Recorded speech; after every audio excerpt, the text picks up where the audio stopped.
welcome back to another Counter-Strike Go edition of our esports breakdown. I'm at FSI. We have Sean here from Fantasy Alarm and Fantasy Degens.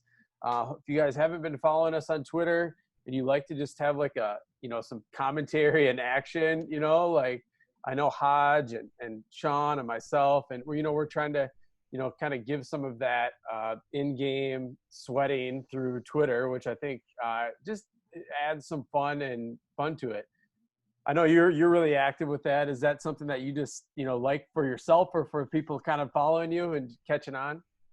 Yeah, I mean, I like to share what I find a lot of the times when I'm just doing research, and a lot of stuff just really interesting. So I feel like if I can find it a little interesting and can help somebody out a little bit, I don't post every single day on Twitter what I find. Like I said, usually it's on the days that I don't write an article. So just try to still kind of give some of the people that read, some of the viewers, a little bit of statistics and analysis that I find, even though I didn't write an article. So. Right. Yeah. Awesome. We appreciate that, Sean. Again, Sean's at Fantasy Alarm. He usually has an article out daily. Really does a good job at focusing on the map picks, which I think is that other layer that we've talked about in the past that can be a big edge for DFS players playing CSGO. So we are going to start with the odds, just going to go over them really quickly before we get into our lineup builder. Mad Lions, again, these are best of ones in the blast slate, and we'll kind of talk a little bit about strategy when we get into the lineup builder. Mad Lions minus 200 against Dignitas. C9, a big favorite, minus 335, the biggest on the slate against Triumph. Furia, a minus 150 favorite against Gen G.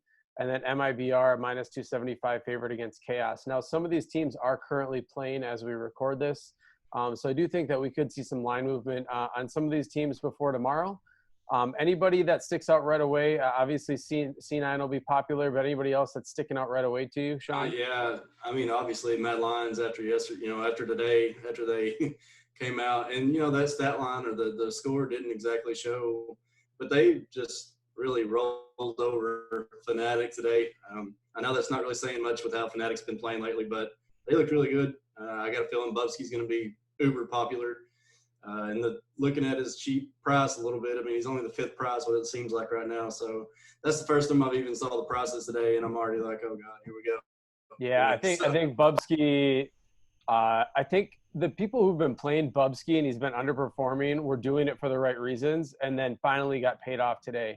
I know I've played him some of the other slates where he was pretty underwhelming, where guys like Roger and Sush were outscoring him.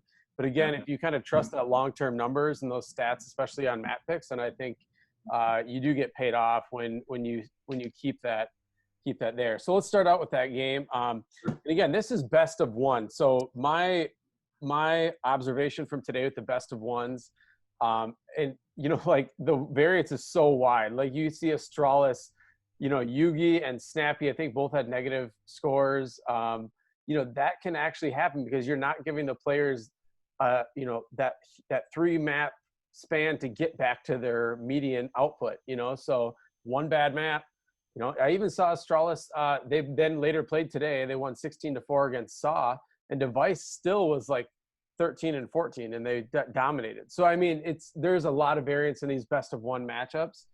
So at least from my first idea, I haven't really wanted to get 3 of any team, especially when there's 4 slates, because I do think it limits your upside a little bit, unless they just completely destroy them. But still, you want, like we got with Vitality, you want, if you can get to 30 rounds, even though we don't get overtime, which I didn't know either, but I think getting those extra rounds are really important in this case. Is there any other best of one kind of strategy that you kind of thought of today as you just were observing and seeing the builds? You kind of hit the nail on the head there. I think it's really hard for a 3 stack to get the kind of upside that you're needing. You're basically wanting all 3 to get over 20 plus kills and make it 30 rounds. That's kind of your focus. That's kind of what you're looking at.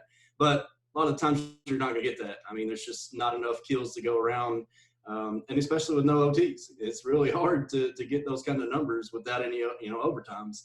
The best kind of strategy that I've kind of told people that have asked me is you want to go max upside. That's the biggest thing. You want to find the teams that you do think are going to win. obviously the ones that you think can dominate, because you obviously you're putting the other team at a disadvantage whenever they're going negatives. And it's the really, kind of with Mizzou today, you got to just really hit that value play, that one value play that's going to put you at the top. And I was looking at the winning lineup in the $3.20 max that I've been playing lately, and it was a 2-2-1-1. And the guy just happened to pair up Zawu and Mizzou. But he had Bubsky at the captain, and I can't remember who the other two were. But it was almost like he had to go with Mizzou as his last option because the price was. He had put in Zawu, and he had Bubsky, and he had, I don't remember who the other high price name was in there, Device. I'm pretty sure I think he had Device. So it was almost like he got lucky because that was probably one of the only picks he could go with, and it just happened to be a correlation pick with Zawu. So it's just one of those things where you kind of get lucky and you hit that value play, but you've got to hit those value plays in this. I think it is a lot of luck, I think. And you gotta, that's where I think playing multiples, you can have a little bit better luck because you have enough to cover those other bases where you usually wouldn't if you're playing 5 lineups. So right. I do think one thing that I took away too is that, somebody just punt was snappy. Okay. If Astralis was playing a best of 3 and they swept, good chance he could have met value. Right. Being clearly the worst player on the team, and then they lose, Masuda, obviously they won. He played awesome, but you're not punting with a favorite to try to get that 2-0 sweep bonus because there's no bonuses here. So you just need that raw performance more than depending on your team necessarily to win. So exactly. Go ahead. I'm sorry. No, you're good. Well, I was just getting, that's what I was saying. That most of the thing I would say was go for your heaviest hitter on the team, and then if you do want to play the two who are there, hopefully they're the winning team, and then you just kind of find that value play to suit up with them. That's really all you can really do as far as strategy goes in these best of ones. That's right. Yeah, so let's look at the first game, Mad Lions and Dignitas. If we look at Mad Lions, as you already said, Boobski will probably be one of the most popular plays at only 8,000. I think Sush at 7,200 is viable. But one of my favorite plays, too, for Mad Lions is still Acor with the AWP. He looked phenomenal today against Fnatic. A lot of one-shot flicks, a lot of, kind of watching 2 areas at one time without trading. When the AWPs don't just get traded out, I mean, they can wreak havoc on a map, especially like Mirage, where I think suits really well for the ops. Yeah, I totally agree. I think Acor is really cheap again. He's been really good. It's not just just this map against Fnatic, but he was, the matches in the DreamHacks. He was even having a couple decent matches there too. Bubsy's going to be really popular. I think the only other one that I would really even look at, I know Forrest had a really good game against today. I kind of had him slated as being my top player for them. I know Halzerk is even more expensive than Bubsky, which I think is kind of crazy. But these prices might have came out after that match as well. Right, so I think so. That's kind of crazy to think that his price up a little bit more than Bubsky on this one. But the only other one I'd look at is probably Roly J. I think he kind of flashed some good stuff today. He's really uber cheap. So I think he could be the only other one that I'd look at on Mad Lions. Awesome. All right, let's move over to C9 and Triumph. Grim coming in as the most expensive player for Triumph. And I haven't watched a lot of Grim. I think I watched him at Road to Rio when Triumph was playing a little bit. Grim was certainly like a carry for them compared, similar to like a Simple and Zaiwu where, it was Grim and the rest of the team, but I don't think at 8,800 here, I think it's going to be really tough to consider him against C9 being the biggest underdog on the slate. Obviously Floppy has been just playing out of his mind lately. I think we saw that against Gen G yesterday. Was that yesterday? Yeah. Yeah. And OC. For the rest of C9, I never get to JT. I don't ever even blink an eye at him usually. Sonic and Modem kind of seem like they take turns. Sonic on the AWP, if he's missing, then he has a really bad day.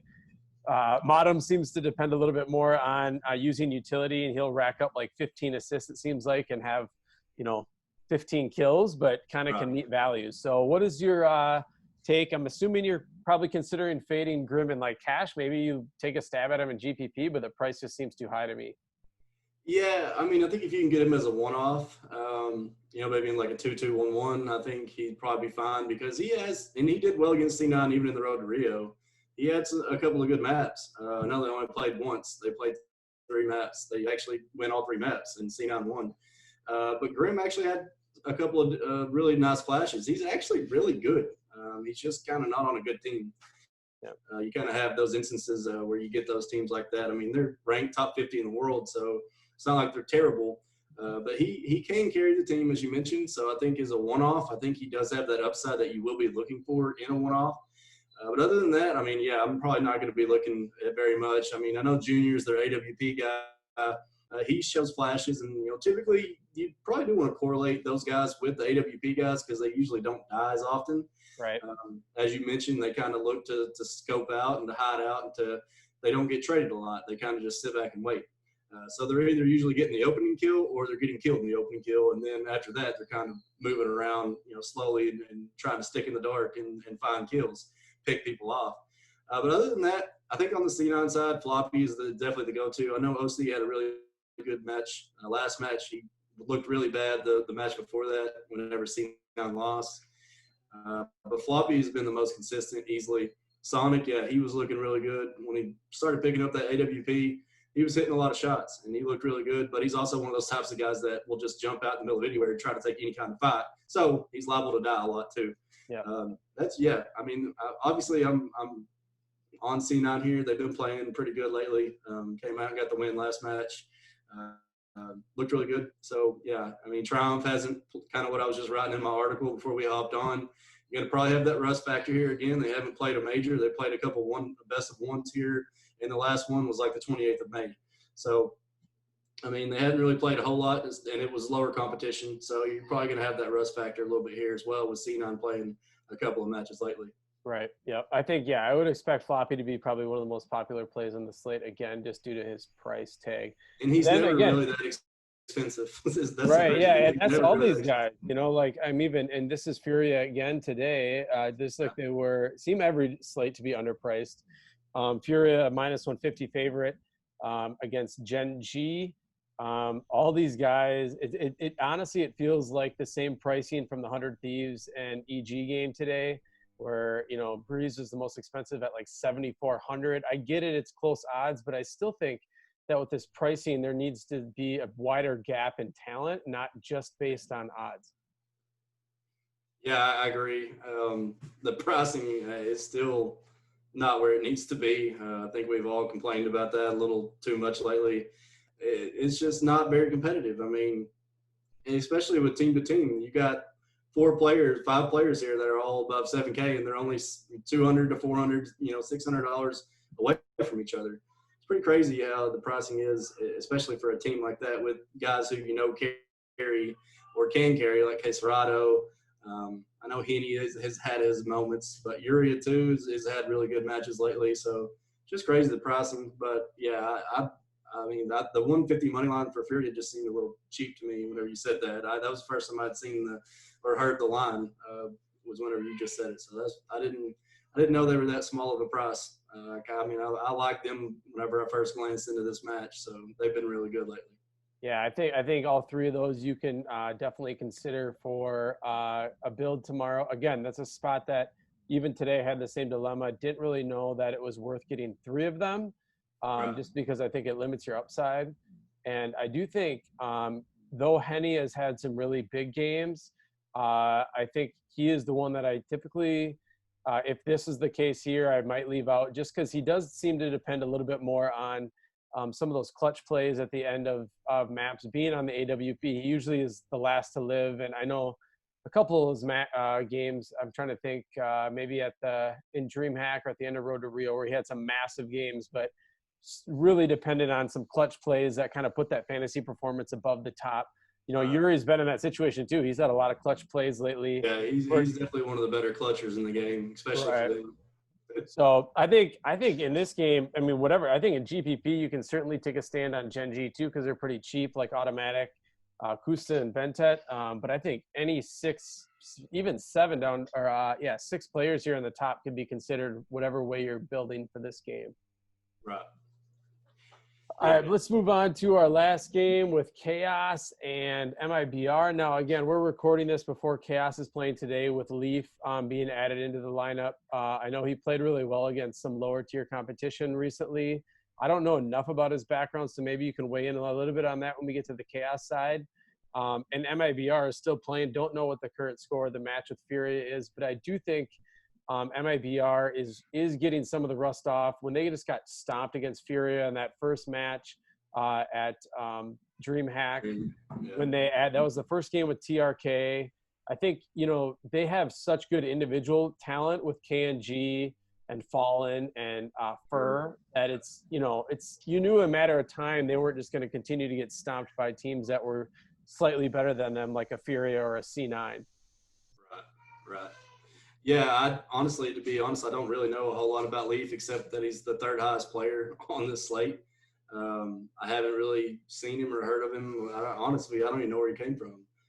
I think when I brought him up here, and again, he, this is in the last 3 months, 0.83 kills per round. But if you actually look into his profile here, I think it was still playing for Chaos recently, but not in any of their matchups. Let me see. Let's go to matches here.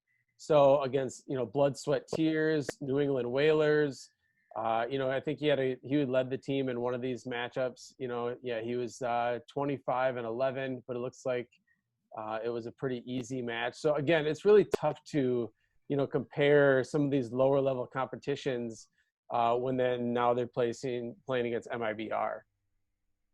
Right, it's just kind of like Zeppa. I mean, a guy that had been kind of doing really well in the lower tier and comes up and he's kind of crushing on, Chaos already.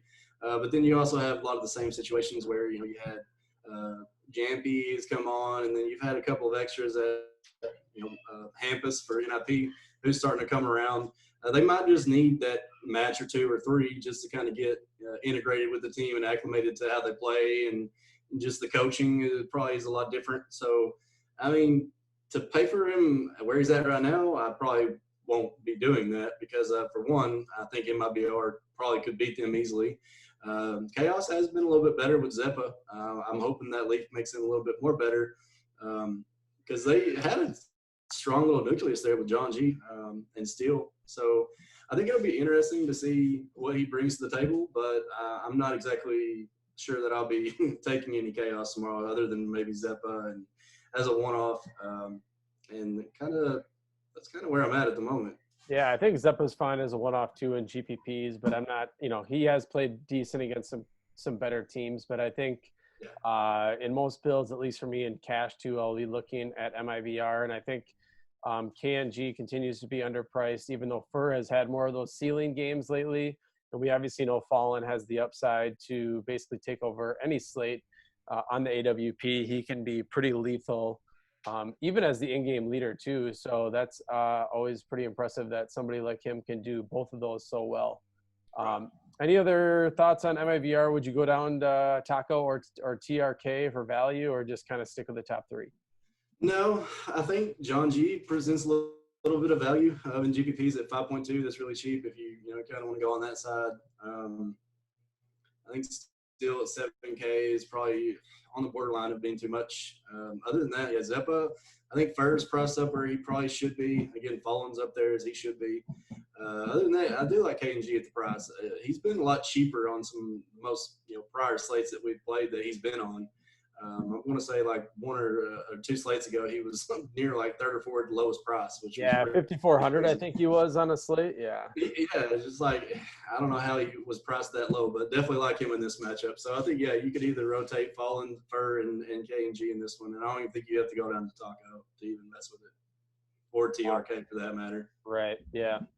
Awesome. Well, appreciate you hopping on, Sean. I know it was a little bit quicker today, but again, follow us on Twitter. Find Sean's content at Fantasy Alarm. Check out our videos. You can hop in. I know we have a Discord channel for esports that we're posting core plays. So just try to grow the game. You know, we love to have you guys listen and follow and kind of sweat it out with us. So hopefully we'll be back soon together. Continue to enjoy these best of ones. Thanks, Sean. Yeah, man. Appreciate it. Thanks for having me on.